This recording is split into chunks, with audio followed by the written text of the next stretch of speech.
Okay, today we're talking about our fully loaded labor burden, how to calculate it, and how to apply it within Electric Ease.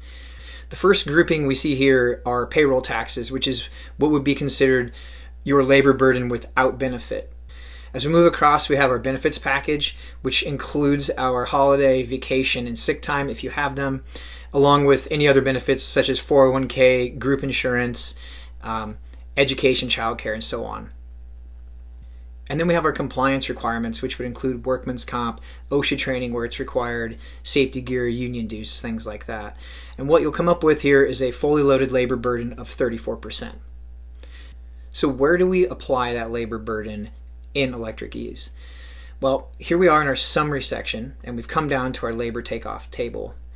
We have a journeyman and 2 apprentices on this project, and we can see where the hours have been split between them. We have the rate of $40 an hour for the journeyman, $25 an hour for the apprentice. Right here in this column is where we can add our labor burden, so we'll add 34%. That's how we calculate labor burden and how we apply it within Electric Ease.